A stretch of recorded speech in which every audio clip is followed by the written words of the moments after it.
Hey y'all, welcome to Readings of Woollyshire this evening. I got all my woolly friends here. Oh yeah, I got old Sergeant Marshmallow. Well, we've got a windy Christmas Eve here, but we're going to read How the Grinch Stole Christmas by Dr. Seuss.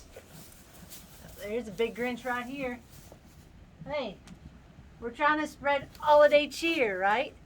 Oh, Tootsie the Bison. All right, let's get started. I'm wearing half this hay. All right. Every Who down in Whoville liked Christmas a lot. I also like pages that turn. But the Grinch, who lived just north of Whoville, did not. The Grinch hated Christmas, the whole Christmas season. Now, please don't ask why. No one quite knows the reason. It could be his head wasn't screwed on just right. It could be perhaps that his shoes were too tight. But I think that the most likely reason of all may have been that his heart was 2 sizes too small. Look how grumpy he looks. You guys are like Grinches. But whatever the reason, his heart or his shoes, he stood there on Christmas Eve, hating the Whos, staring down from his cave with a sour, grinchy frown at the warm lighted windows below in their town. For he knew every Who down in Whoville beneath was busy now hanging a mistletoe wreath. And they're hanging their stockings, he snarled with a sneer. Tomorrow is Christmas, it's practically here. Then he growled with his Grinch fingers nervously drumming, I must find some way to stop Christmas from coming. For tomorrow, he knew, all the Who girls and boys would wake bright and early. They'd rush for their toys, and then, oh the noise, noise, noise, noise. And that's one thing he hated, the noise, noise, noise, noise.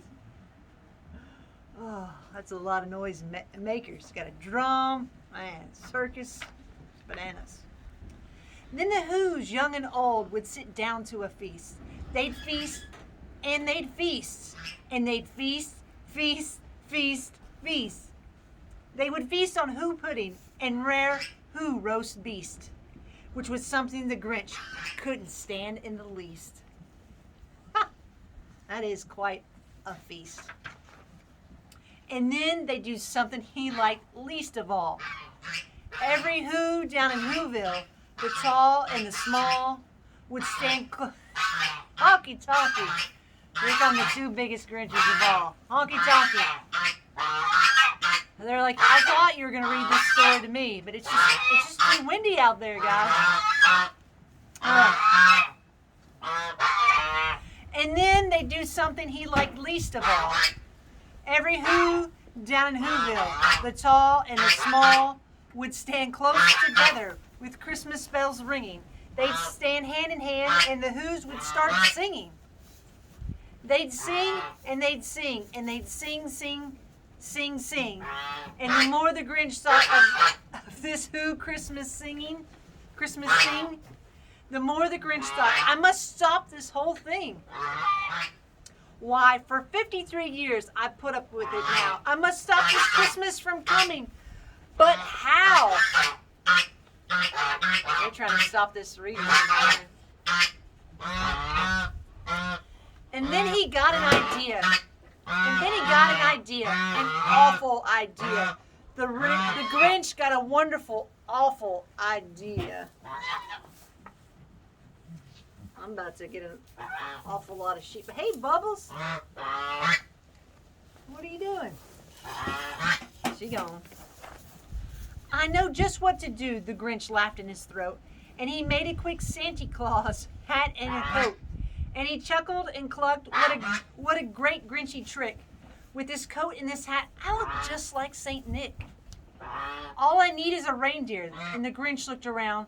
But since reindeer are scarce, there was none to be found. Did that stop the old Grinch? No, the Grinch simply said, if I can't find a reindeer, I'll make one instead. So he called his dog Max. Then he took some red thread, and he tied a big horn on the top of his head. Poor old Max.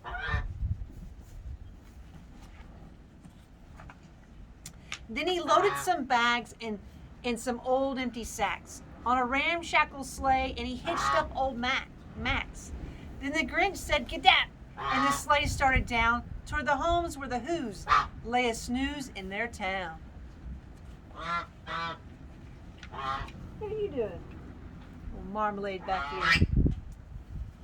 All their windows were dark. Quiet snow filled the air. All the Who's were all dreaming sweet dreams without care. And when he came to the first little house on the square, "This is stop number 1," the old Grinchy Claus hissed, and he climbed to the roof, emptied bags in his fist. There he is on his first house right there.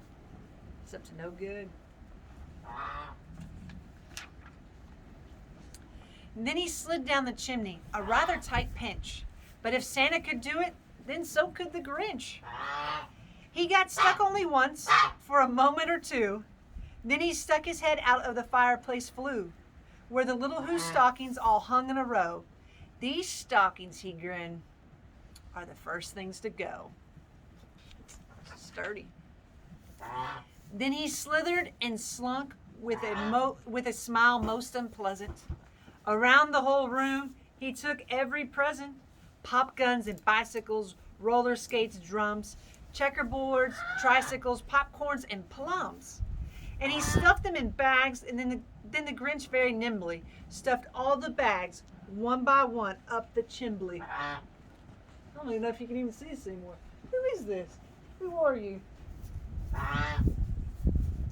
Is it Puddin' Pop?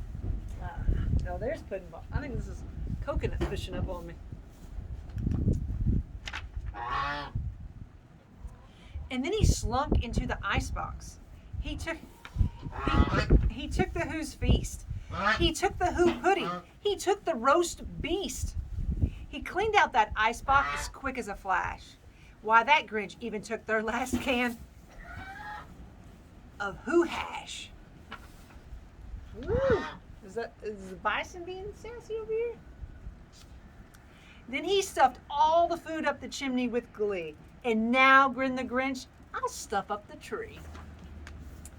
And the Grinch grabbed the tree and he started to shove when he heard a small sound like the coo of a dove.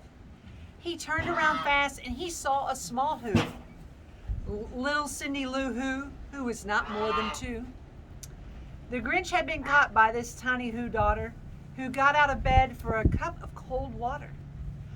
She stared at the Grinch and said, Sandy Claus, why? Why are you taking our Christmas tree? Why?" Hey, there's plenty of hay to go around.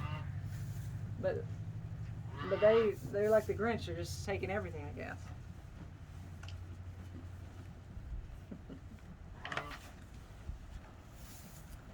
But you know, that old Grinch was so quick and so slick. He thought up a lie. He thought it up quick. "Why, my sweet little tot." Hey, Banana Pop. All right. He thought up a line. He thought it up quick. "Why, my sweet little tot," the fake Santa Claus lied. "There's a light on this tree that won't light on one side. So I'm taking it home to my workshop, my dear. I'll fix it up there, and then I'll bring it back here." And his fib fooled the child. Then he patted her head, and he got her a drink, and he sent her to bed. And when Cindy Lou Who went to bed with her cup, he went to the chimney and stuffed the tree up. Then the last thing he took was a log for their fire. Then he went up the chimney himself, the old liar. All on their walls he left nothing but hooks and some wire. And the one speck of food that he left in the house was a crumb that was even too small for a mouse. Hey, Coconut.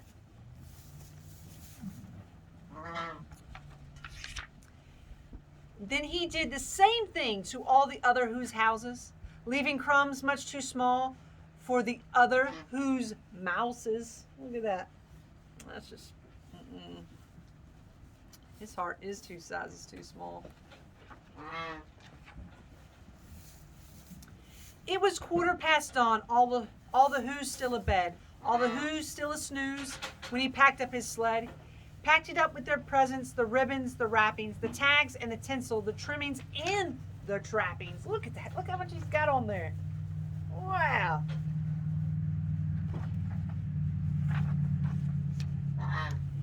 3,000 feet up the side of Mount Crumpet. He rode with his load to the tip top to dump it. Pooh-pooh to the Who's, he was grinchiously humming. They're finding out now that no Christmas is coming. They're just waking up. I know just what they'll do. Their mouths will hang open a minute or two. Then the Who's down in Whoville will all cry boo-hoo. That's a noise, grinned the Grinch, that I simply must hear. So he paused, and the Grinch put a hand to his ear, and he did hear a sound rising over the snow. It started low, then it started to grow. But the sound wasn't sad. Why, this sound sounded merry. It couldn't be so, but it was merry, very. He stared down at Whoville. The Grinch popped his eyes. Then he shook when he saw a shocking surprise. Every Who down in Whoville, the tall and the small, was singing without any presents at all. He hadn't stopped Christmas from coming. It came, somehow or other. It came just the same. And the Grinch, with his Grinch feet ice cold in the snow, stood puzzling and puzzling. How could it be so? It came without ribbons. It came without tags. It came without packages, boxes, or bags. And he puzzled 3 hours till his puzzler was sore. Then the Grinch thought of something he hadn't before. Maybe Christmas, he thought, doesn't come from a store. Maybe Christmas, perhaps, means a little bit more.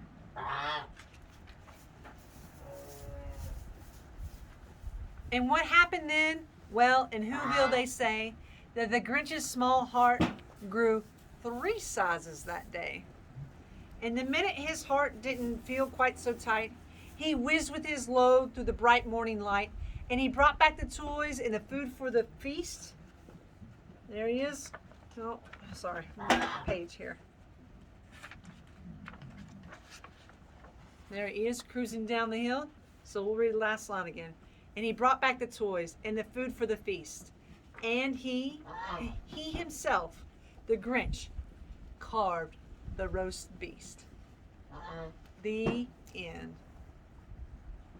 Well, I got a lot of piggies here. All trying to get the crumbs in here. Hey, Dumar. Almost lets me find. There's old Bubbles. Hey, Bubbles. Oh, we got Leroy. We got Half Moon. Let's see who we got over here. Hey, who are you? Colonel Popcorn. Ain't you all the hay right here? I couldn't see her regular dark mustache she has. We got Dumar. We got little Mud Pie. Come on, Sergeant. Come on out here. Come on. You don't want to eat a book? I got a book for you to eat. You coming? Oh, she's not coming today. Well, I hope you have a very Merry Christmas and a happy holiday season. Oh, so does Sergeant Marshmallow for sure. Who wishes you could pet her. Well, we enjoyed having you this evening. Have fun, and thanks y'all.